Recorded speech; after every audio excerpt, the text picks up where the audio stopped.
አሰላሙ አለይኩም ወራህመቱላሂ ወበረካቱ።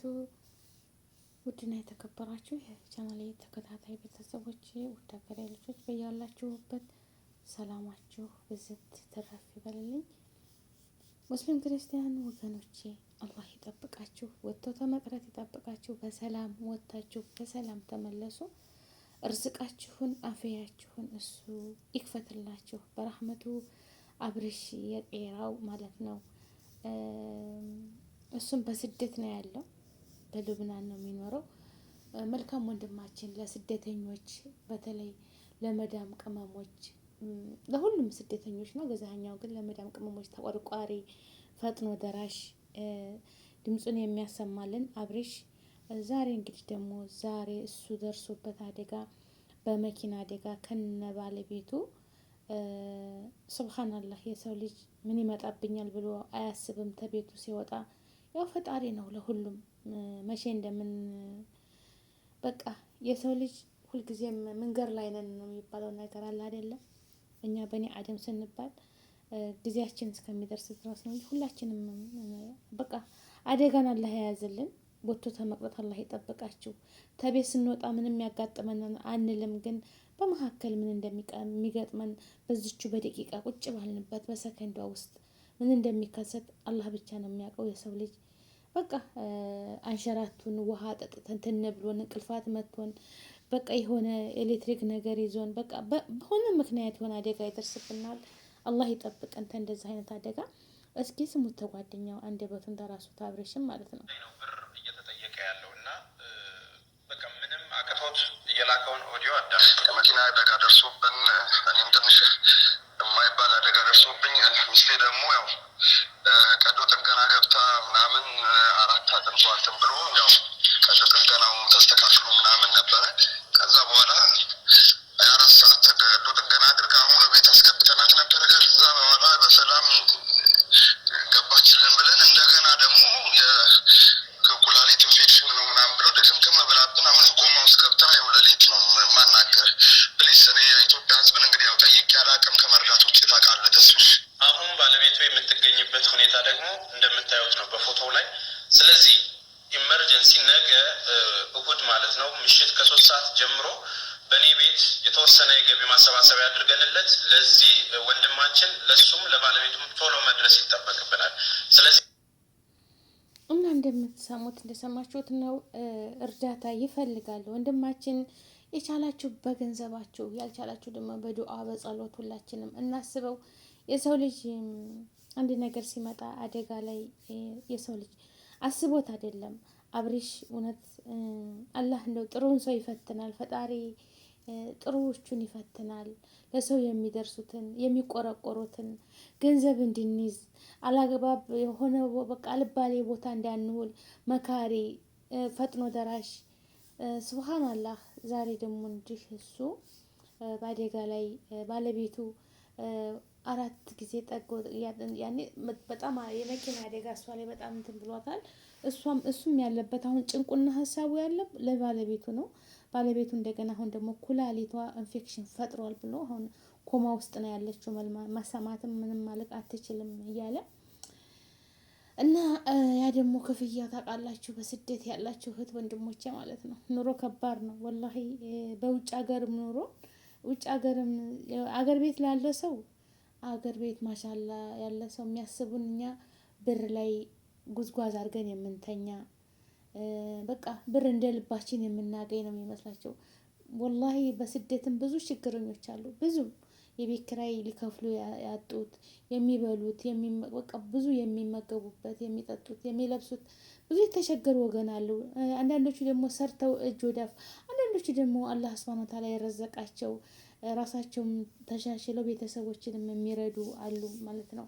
ይቻ ዱንያ ሁሉም እንዴ ደግሞ ከፋ ያለ አደጋ ሲመጣ በጣም ይከብዳል ወገኖች ማለት ነው። ለአንድ ሰው ይከብዳል እና አብርሽ እንደ መልካም ሰው ነው።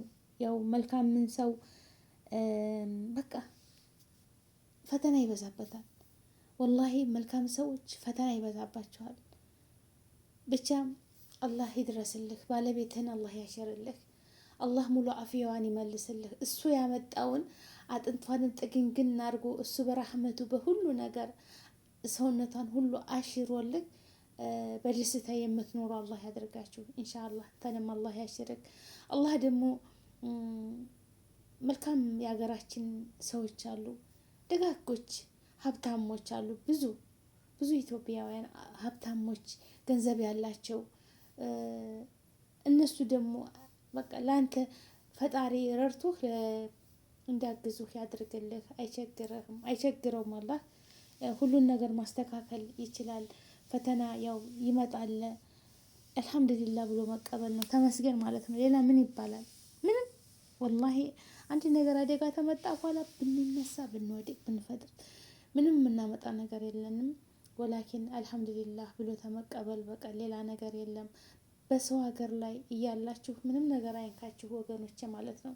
ምንም በሽታ አይንካችሁ፣ እሾክ አይውጋችሁ፣ እንቅልፋት አይምታችሁ። በሰላም በደስታ ለሀገራችሁ ያብቃችሁ። ወላሂ ከክፉ ነገር ይጠብቃችሁ። ወጥቶ ተመቅረት። በተለይ መኪና የምታሽከረክሩ ወንድሞቼ እህቶቼ ማለት ነው፣ እንደው ያው ጠባቂው አላህ ነው። ቢሆንም በቃ የሆነ ቅያስ ላይ እንድገቡ ክላስ አድርጉ፣ ማብራት አብሩ። ድንገት በቃ እንደ እጥፍ በምትሉበት ሰዓት ላይ የሆነ አደጋ ይመጣል። ለሁሉም ሁሉም እንትን አለው። እኛ አሁን የመዳም ቅመም ቤታችን ውስጥ በምንሰራው ስራ አሁን ልብስ የምንተኩሶች ልብስ በቀላሉ በቃ ልብስ ተኩሱ የሆነ ነገር በቃ ሃይላይት ሆነ መቀነስ አለብን አይደለ? የሆነ በቃ እንጂ አደጋ ያደርሳል። አሁን ልብስ እኮ በቀላሉ ልብስ ተኩስ ብዬ መከወውን እስከ መጨረሻው የሆነ የተኮስኩትን ልብስ ላልግ እስከምህር ድረስ እንደዛው እንደጋለ ተተውኩት የማስቀምጥበትን ልብስ ይሰበስበዋል፣ ያቃጥለዋል ማለት ነው። ግን እዛ ደርሼ እስከምመጣ ድረስ ቀንስ አድርጌው ልብሴን ሰቅዬ ወይም የሚታጠፈው ልብስ እዛ ቦታው አድርጌ እመጣለሁ ማለት ነው። እንደዛ እና መኪና እኔ ከእናንተ እውቀት የለኝም። አንዳንድ ልጆች ይፈጥናሉ፣ ወላሂ ይፈጥናሉ። እኔ አብሬሽን ነው ብዬ ሳይሆን ሌሎችም ስለማያቸው ነው። በቃ የሚሸኩሉ ቅያስ ቦታ እንደዚህ ታጣፊ እጥፍ የሚሉበት ላይ ክላስ ማድረግ ወይም መብራት ድንገት የሚመጣ ነገር ጥንቃቄ ያስፈልጋል። ግን መኪና ማሽከርከር ከባድ ነው። እኔ የሆነ ልጅ አብረን የኖር ነው ልጅ ነበር እዛ ሀገር። እሱ ጋር ተከራይተን ብዙ አመት ተቆይተናል እህቴ ጋር ማለት ነው። እና እኔ በቃ ገንዘባችንን እያዛ ስንወጣ እሱ ጋር የምናስቀምጠው ሀቃችሁ እንዳይጠፋብኝ ተመዝግቧል። የእናንተ ሀቅ አንድ ነገር ቢሆን ባለቤቴ የስም ዝርዝር አላቸው፣ ስም ዝርዝራችሁ ትሰጣችኋለች ይለናል። ለምን ስንለው መኪና ስለሚይዝ ይላል። የመኪና የሚያሽከረክር ሹፌር ቀደር አላህ ሱብሃንአላህ ይወጣል፣ መመለሱን አላህ ነው የሚያውቀው። አላህ ይጠብቀንና ይላል። እኔ ታምሜ ወይንም እንትን ብዬ ቀዷና ቀድር በአላህ እጅ ነው። ሞት ያለበት ሰው የሰው ሀቅ ከባድ ነው ይላልና ይሄንን ጥሩ ንግግሩ ምንጊዜም ማረሳትም ማለት ነው፣ ይችን ንግግሩ ማለት ነው። እና ለምን ስለው በቃ መኪና ስለማሽከረክር የመኪና በቅጥበት ይሄኔ የሆነ ነገር ሲመጣ በቃ የሚያጋጥመን ነገር ነው ይላል። እና አላህዬ ይሄን ሁሉ ህዝብ ሁሉም ሰው በመኪና ነው የሚሄደው የሚንቀሳቀሰው፣ በተለይ በውጭ ሀገር ሁሉም ሰው እና አላህ ይጠብቀን፣ አላህ ይጠብቃችሁ ከመጥፎ ነገር ሁሉ። እሱ ረህመቱን ጌታ እሱ ያዘዘበትን አይቀርም። አብሬሽ ከነ ባለቤትህ አላህ ያሽርህ፣ ባለቤትህን አላህ ያድንልህ፣ አንተንም አላህ ያሽርህ። አዱንያ ተሽከርካሪ ናች። አዱንያ ያው አዱንያ እንደዚህ ናት። ዛሬ የነበራችሁ ነገ ታጣላችሁ፣ ትናንት እያጣችሁ ታገኛላችሁ። አዱንያ ትሽከረከራለች፣ ደዋራ ይላል አረብ። አዱንያ ደዋራ ናት ይላሉ። እና ዛሬ ሀብታም የሆነው ነገ ያጣል። ዛሬ ጤና የነበረው ነገ ጤና ያጣል። አላህ ደግሞ እስከ መጨረሻው ድረስ ጤናማ ሆኖ ወደማይቀረው ነገር ይጓዛል። የማይቀረው ሞት አለ። የሰው ልጅ ስንኖር በዚች ምድር ላይ ሞት እንዳለብን ሁላችንም የምንዘነጋው ነገር የለም። ሞት አለ፣ የማይቀር ነው ይሄ ነገር ማለት ነው። እና አብሬሽ ወንድማችን አላህ ባለቤትህንም አንተንም አላህ አሽሯችሁ። ያው አንተ ከሷ አንተ ትሻላለህ፣ ባለቤቴ ግን ምንም ነገር አስባም እያልክ ነው። እና እውነት ምንጅድ አብሬሽ መልካም ሰው ነው። ለቅመሞች ሸር የሚያደርግ በቃ ዩቱብ ስሩ፣ ጠንክሩ፣ አልባሌ ቦታ አትዋሉ፣ ራሳችሁን ጠብቁ፣ ገንዘባችሁን ያዙ፣ ጠንካራ ጀግና ሆኖ ወላሂ እኔ አታለኔ ስንት ቀን ሸርቶልኛል ዩቱቤ ላይ እየመጣ ማለት ነው። እና አብርሽ መልካም ልጅ ነው። መልካምን ሰዎች ያው ይፈትናቸዋል አላህ ሱብሃነሁ ወተዓላ። ፈተና ይመጣል። ያ ፈተና ደግሞ ለበጎ ነው፣ ለበጎ ነው። በቃ አብሽር ተመስገን ብለህ ማለፍ ነው ወንድም አለም። አላህ ያሳካልህ። ባለቤትህንም ፈጣሪ አሽሯት ገንዘቡንም ሰባስበውልህ። ሰበብ ነው፣ በቃ ሰበብ ነው። ደጋግ ወንድሞች አሉ። አሁን ወንድማችን ያው ዛሬ እሁድ ቀን ብሏል። እንደዛ የሚሰባሰብለት ይሆናል ኢንሻአላህ። እኔ ብቻ ዛሬ ሚዲያ ላይ ተዘዋወር ሳየው አብርሽ እኔ እንጃ በጣም ነው የደነገጥኩትና የሰው ልጅ መወለድ አይደለም መልካም አስተሳሰብ በቃ ለሰው ልጅ መልካም የሚያስብ በተለይ ለመዳም ቅመሞች በቃ ለሚያውቁትም እኔ እንጃ እኔ በጣም ደስ የሚሉኝ ወንድሞች አሉ። በቃ ለእህቶቻችን በቃ ጠበቃ ሆኖ ሲከራከሩ አብሽሮ አይዟችሁ ማንም ጠያቂ የለንም ብለው ሚዲያ ላይ እያለቀሱ ሲመጡ ስራዬ ብለው ተከታትለው በቃ እንድረስላቸው ብለው የሚደርሱ ጀግና ጀግና ወንድሞች አሉ። እውነት ለመናገር አሁን ሙቤ ቲክታክ ላይ የሚሰራው ልጅ ማሻላ ባረከላ እኔ እንጃ እና አቡ አሚራን በፊት እንደዚህ ለእህቶቻቸው ድምጽ እየሆኑ ብዙ ቁም ነገር ይሰራሉ። እና እንደዚህ ያሉ ወንድሞችን አላህ ይጠብቃቸው፣ አላህ ይጠብቃቸው። አንዳንድ ወንዶች ደግሞ አሉ እንደዚህ ዋጋ የሚያስከፍሉ ብዙ ነገር የሚያስለቅሱ እንደዚህ ደግሞ እንደዚህ ለወገኖቻቸው ቁመው ጠበቃ ሆኖ የሚከራከሩ አብሽሮ አይዟችሁ ስሩ ተቀየሩ ምክራቸውን በቃ ድምጽ የሚሆኑ ሰዎች አሉና እነዛን ደግሞ እንደውም አላህዬ ፈተና ይበዛል። ፈጣሪ ያሽርልህ ባለቤትህንም አንተንም አላህ ያሽርህ። አላህዬ የመጣውን ነገር በኸይር ነገር ተክቶ ሀብት ይመጣል ይሄዳል። አዱንያ እንደዚህ ናት። ዛሬ ይገኛል ነገ ይመጣል። አዱንያ በቃ ነገ ዛሬ አለ ነገ የለም።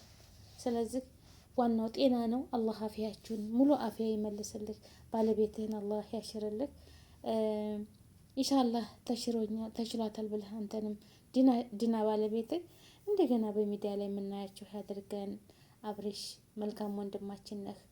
አላህዬ ያሽርልህ ባለቤትንም አንተንም አላህ ያሽርህ። ኢንሻአላህ ሰበብ አድርጎ እሱ ረብል ዓለሚን ኸይሩን ነገር ይሰክርልክና እንደው ያሰባስቡልህ የፈለከውን ነገር ካልከው በላይ አሰባስበውልህ ባለቤት ታክማ ሰበብ ነው። ዶክተሮችም ሁሉም ቢረባረቡ ሰበብ ነው። ያንን ሰበብ ግን በቃ የሚያስፈልገውን ነገር ማድረግ ነው። የሰው ልጅ ሕክምና አግኝቶ መታከም እየቻለ ህይወቱ ቢያልፍ ያው በቃ ይጠየቃል አይደል? ህመሙን የደበቀ መድኃኒት አይገኝለትም ይባላል። አሁን ይሄ ወንድማችን መታከም ትችላለች ባለቤት ትድናለች፣ ግን ገንዘብ እጥረት አለ።